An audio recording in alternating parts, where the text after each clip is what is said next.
A lot happens in the new Borat movie, a sequel to the 2006 original that launched leading man Sacha Baron Cohen into the spotlight with a hearty "very nice." But there's one moment in particular that has everyone talking.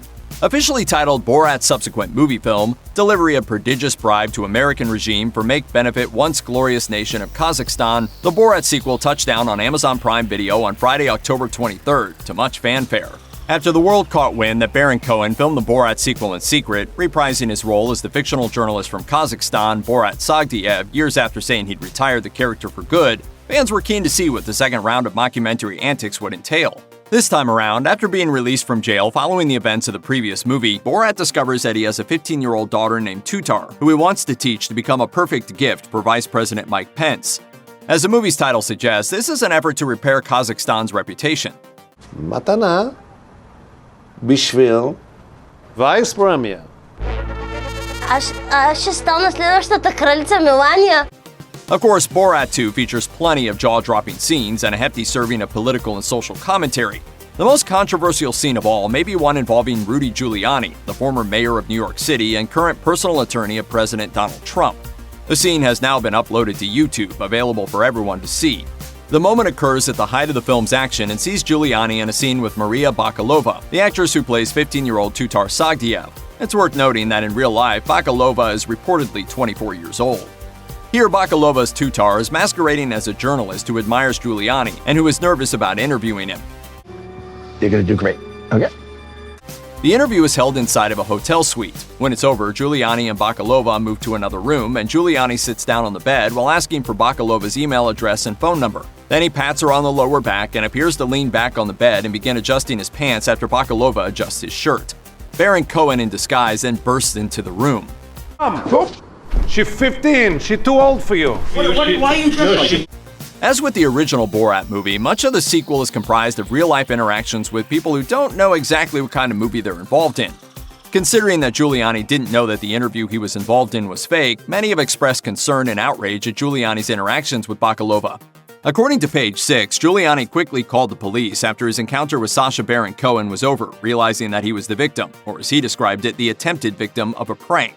He told the outlet in July 2020, "This person comes in yelling and screaming, and I thought this might be a scam or a shakedown, so I reported it to the police. He then ran away. I only later realized it must have been Sacha Baron Cohen. I thought about all the people he'd previously fooled, and I felt good about myself because he didn't get me." At the time, Giuliani even acknowledged being familiar and even fond of the comedian's work. He told the outlet, "I'm a fan of some of his movies, Borat in particular, because I've been to Kazakhstan." Following the release of Borat 2 and the controversy that sparked around his scene, Giuliani took to Twitter to address the situation, defending himself in a multi-tweet thread. He wrote, "The Borat video is a complete fabrication. I was tucking in my shirt after taking off the recording equipment. At no time before, during, or after the interview was I ever inappropriate. If Sacha Baron Cohen implies otherwise, he is a stone-cold liar." Giuliani continued, arguing that the content of the scene was exaggerated through editing and is meant to be a distraction from his involvement in the U.S. presidential race between incumbent President Donald Trump and former Vice President Joe Biden. During an October 23rd appearance on Good Morning America, the same day Borat 2 debuted, Baron Cohen responded to Giuliani's remarks, saying, "If the president's lawyer found what he did there appropriate behavior, then heaven knows what he's done with other female journalists in hotel rooms."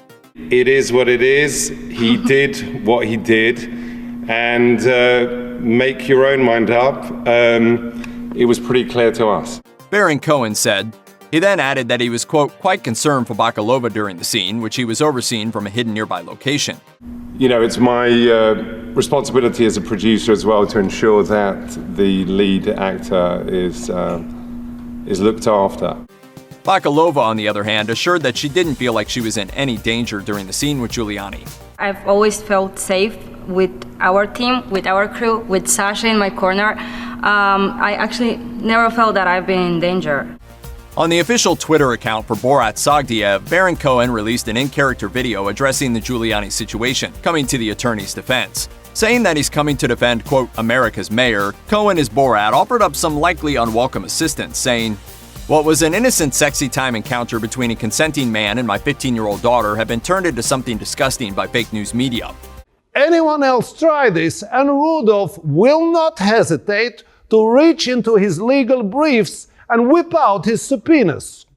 Overall, this situation is both unexpected and uncomfortable, though considering this is a Borat movie, we're not sure how it could have gone any other way. Borat's subsequent movie film is available to stream on Amazon Prime Video now. Check out one of our newest videos right here. Plus, even more Looper videos about your favorite movies and TV shows are coming soon.